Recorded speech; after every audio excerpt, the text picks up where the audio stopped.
नमस्कार. गृहविष्णू किचनमध्ये आपलं मनापासून खूप खूप स्वागत. मकर संक्रांतीला गुळपोळी, होळी पौर्णिमेला पुरणपोळी, अक्षय तृतीयेला आमरसपोळी, लक्ष्मीपूजनाला खीरपुरी आणि गुढीपाडव्याला मात्र श्रीखंडपुरीच. हो, पण हल्ली घरोघरी शुगरचे म्हणजे डायबिटीजचे पेशंट आहेत. त्यामुळे साखरेचा श्रीखंड सगळ्यांना चालेलच असं नाही. म्हणूनच आज आपण पाहतोय गुळाचा श्रीखंड. अगदी दूध उकळवण्यापासून दही कसं लावायचं, त्यापासून चक्का कसा तयार करायचा आणि त्यापासून अगदी साखरेसारखंच चवदार चविष्ट परंतु साखरेच्या श्रीखंडापेक्षा पौष्टिक श्रीखंड कसं करायचं ते आज आपण सविस्तरपणे पाहणार आहोत. चला तर पाहूया स्वादिष्ट पौष्टिक मलईदार गुळाचं श्रीखंड.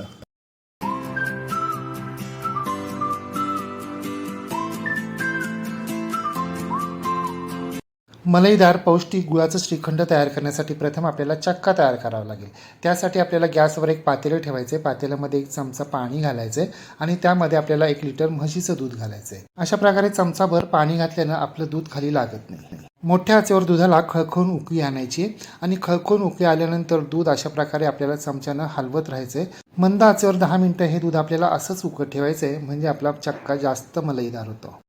10 मिनिटानंतर गॅस बंद करायचा आहे. आता एका बोलमध्ये बर्फाचं पाणी घ्यायचं आहे किंवा थंड पाणी घ्यायचं आहे आणि त्यामध्ये आपल्याला हे गरम दूध ठेवायचं आहे आणि हे दूध आपल्याला चमच्यानं एकसारखं हलवत राहायचं आहे. अशा प्रकारे पाण्यामध्ये दूध ठेवून चमच्यानं हलवत राहिलं ना, ते पटकन थंड होतं, त्याला साय धरत नाही. साय न धरल्यानं आपला चक्का मलईदार होतो, प्लेन होतो. अशा प्रकारे 2-3 वेळा पाणी बदलत बदलत आपल्याला हे दूध कोमट करून घ्यायचं. पूर्णपणे थंड करायचं नाही, तर बोटाला सोसवेल इतपत ते आपल्याला कोमट करून घ्यायचं आहे. आता एका वाटीमध्ये आपल्याला 2 चमचे घरचं घट्ट ताजं दही घ्यायचं आहे आणि या दह्यामध्ये आपल्याला आत्ताच आपण कोमट केलेलं 2 ते 3 चमचे दूध घालायचे आणि ते या दह्यामध्ये व्यवस्थित मिक्स करून घ्यायचं आहे. यालाच विरजन असं म्हणतात. आता आपल्याला चक्का तयार करण्यासाठी एका पातेल्यामध्ये दही लावायचे.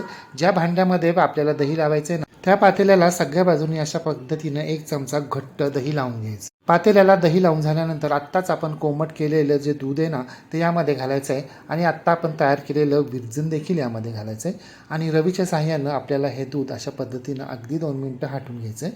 यामुळे आपलं दही सगळीकडे एकसारखं लागतं. आता पातेल्यावर झाकण ठेवायचं आहे आणि हे पातेलं आपल्याला एखाद्या उबदार ठिकाणी 8 ते 10 तास किंवा रात्रभर किंवा दिवसभर ठेवायचं आहे. हलवायचं अजिबात नाही, म्हणजे आपलं दही एकसारखं आणि घट्ट लागेल. मी रात्री 12 वाजता दही लावून पातेलं उबदार ठिकाणी ठेवलं होतं. आता सकाळचे 10 वाजलेत. झाकण काढल्यानंतर पाहताय ना, आपलं दही किती एकसारखं आणि घट्ट लागले. पातेलं आडवं तिडवं केलं तरी सुद्धा दही अजिबात ओघळत नाही. जसं आपल्याला चक्क्याला दही हवंय ना, अगदी तसं परफेक्ट लागले. हे पहा, अगदी सुरीनेही कापता येईल असं. आता आपल्याला ताज्या मलईदार दह्याचा चक्का तयार करायचा आहे. त्यासाठी काय करायचं, एक पातेलं घ्यायचं, त्यावर अशा प्रकारे गाळणी ठेवायची. गाळणीवर एक मलमलचं सुती स्वच्छ पांढरं कापड ठेवायचं. या कापडावर आपण लावलेलं दही घालायचं आहे आणि हे दही आपल्याला 10 मिनिटं असंच ठेवून द्यायचं आहे. म्हणजे आपोआप या दह्यातलं जितकं पाणी निथून जाईल ना, तेवढं निथू द्यायचं आहे. 10 मिनिटांनंतर मात्र आपल्याला या दह्यातलं जितकं होईल ना, तितकं पाणी हाताच्या साहाय्यानं पिळून काढून निथून घ्यायचं आहे. पहिल्यांदा कापडाला रबर लावून ते घट्ट बांधून घ्यायचं आणि नंतर मात्र घट्ट गाठ मारायची. त्यानंतर आपल्याला यावर एखादी खलबत्त्यासारखी जड वस्तू ठेवायची आणि हे दही आपल्याला पूर्णपणे पाणी निथून जाण्यासाठी तासभर असंच बाजूला ठेवून द्यायचं आहे. परंतु तासभर जरी बाजूला ठेवलं ना, तरी अधूनमधून 10-10 मिनिटांनी गाठ सोडायची आहे आणि यातलं दही खालीवर करायची, पुन्हा गाठ मारायची, पुन्हा खलबत्त्यासारखी जड वस्तू ठेवायची. असं तासाभरात 4-5 वेळा करायचं. म्हणजे काय होतं, खालचा तर चक्का कोरडा होत जातो, परंतु मध्ये पाणी तसंच असतं. म्हणून आपल्याला खालीवर करत पुन्हा गाठ बांधायची आहे आणि जड वस्तू ठेवायची आहे. तासाभरानंतर पुन्हा एकदा हाताच्या साहाय्यानं जितकं होईल तेवढं पाणी निथून काढायचं आहे. दह्याच्या पुरचुंडीवर एखादी प्लेट ठेवायची आणि त्यावर खलबत्ता ठेवायचा आहे आणि आता मात्र हा चक्का आपल्याला या खलबत्त्यासहित फ्रीजमध्ये किमान 4 तास असाच ठेवून द्यायचा आहे. म्हणजे त्यातलं सगळं पाणी निथळलं तर जातंच, शिवाय आपला चक्का आंबटही होत नाही. जर आपण 4 तास दही पाणी निथळण्यासाठी असंच बाहेर ठेवलं ना, तर आपला चक्का आंबट होत जातो आणि मग साखर जास्त लागते. शिवाय तितकासा तो घट्टही होत नाही. 4 तासानंतर चक्क्याचं दही बाहेर काढायचं आहे आणि आपल्याला हे कापड सोडून घ्यायचं आहे. पहा बरं, फ्रीजमध्ये ठेवून सुद्धा किती पाणी निथळलं गेलं आहे. याचा अर्थ आपला चक्का अगदी परफेक्ट तयार झालेला आहे. आपल्या दह्यातलं अगदी थेंब ना थेंब पाणी निथळलं आहे आणि घट्टसर असा मलईदार चक्का तयार झाला आहे. मी तुम्हाला हा चक्का तोडूनही दाखवतो. पहा बरं कशा वड्या पडत आहेत. आता एक बोल घ्यायचा आहे. बोलवर अशा प्रकारे एक बारीक गाळणी ठेवायची आहे आणि या गाळणीमधून आपल्याला हा चक्का गाळून घ्यायचा आहे चमच्याच्या साहाय्यानं. काही जण हा चक्का मिक्सरमधून देखील फिरवून घेतात, परंतु मिक्सरमधून फिरवून घेताना काय होतं, मिक्सरचं भांडं गरम होतं आणि चक्का पातळ होतं. मग अशावेळी काय करायचं, जर तुम्हाला गाळून घ्यायचं नसेल तर मिक्सरच्या भांड्यात चक्का ठेवायचा आणि हे भांडं तासभर फ्रीजमध्ये तसंच ठेवून द्यायचं. म्हणजे ते थंड होतं. थंड झाल्यानं काय होतं, मिक्सर जरी गरम झाला तरी आपला चक्का पातळ होत नाही. परंतु ही पद्धत मला सोयीस्कर आणि कमी धोकादायक वाटते, म्हणून मी गाळणीमधूनच गाळून घेतो. आणि सगळा चक्का आपल्याला एकदम गाळून घ्यायचा नाही आहे, थोडे थोडे तुकडे घालतच तो गाळून घ्यायचा आहे, म्हणजे अगदी व्यवस्थित गाळला जातो. आपला सगळा चक्का गाळून झाला आहे. चक्का गाळताना हे पहा, गाळणीच्या मागील बाजूला हा चक्का अडकून राहतो. तो आपल्याला अशा पद्धतीनं चमच्याच्या साहाय्यानं काढून घ्यायचा आहे. आता आपण या चक्क्याचं वजन करून पाहूया. हे पहा, 1 लिटर दुधापासून आपला जवळपास 250 ग्रॅम म्हणजे 225 ग्रॅम इतका चक्का तयार झाला आहे.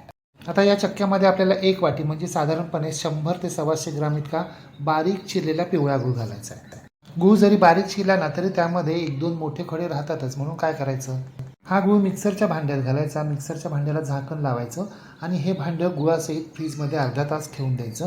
म्हणजे मिक्सरचं भांडंही थंड होतं आणि गुळही थंड होतो. आणि मग मिक्सरवर हा गूळ आपल्याला बारीक करून घ्यायचा आहे. अगदी 2-3 सेकंदे फिरवायचा, खूप नाही, नाहीतर मग भांडं गरम होईल आणि गूळ चिकट होईल.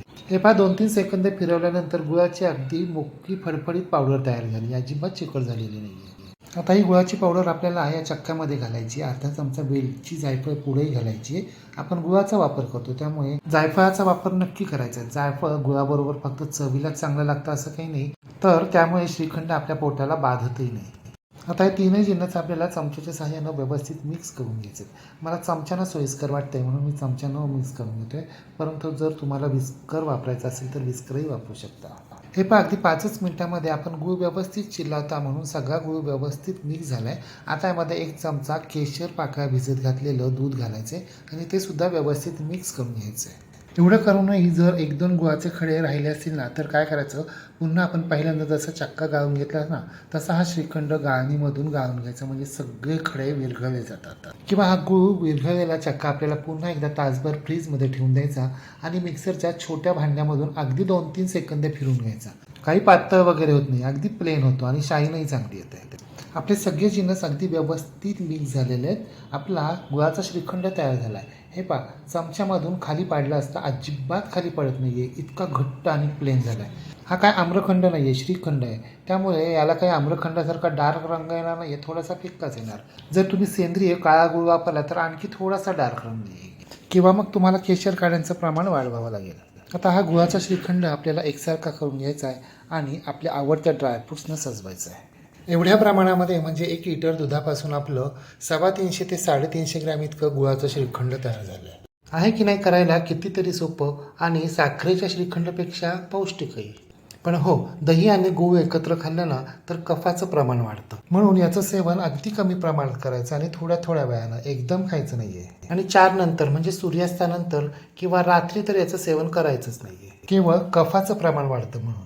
हो, परंतु गुढीपाडव्याचा नैवेद्य तर 12च्या आतच असतो, म्हणून आपण याचं सेवन दुपारी नक्कीच करू शकतो. मग तुम्ही सुद्धा येणाऱ्या गुढीपाडव्याला, येणाऱ्या मराठी नववर्षाच्या स्वागतासाठी अशा प्रकारे गुळाचं श्रीखंड एकदा तरी करून पहा. मग कसं झालं ते कमेंट बॉक्समध्ये मला नक्की सांगा. रेसिपी आवडल्यास लाईक, शेअर, कमेंट करायला विसरू नका. आणि हो, तुम्ही जर अजूनही गृह विष्णू किचन चॅनलला सबस्क्राईब केलं नसेल तर प्लीज नक्की सबस्क्राईब करा. शेजारील बेल आयकॉनवर प्रेस करा, ऑल सिलेक्ट करा, म्हणजे माझ्या नवनवीन रेसिपींचे नोटिफिकेशन तुमच्या मोबाईलवर येतील. पुन्हा भेटूया अशाच एका नवीन रेसिपीसह. तोपर्यंत नमस्कार. रेसिपी शेवटपर्यंत पाहिल्याबद्दल धन्यवाद.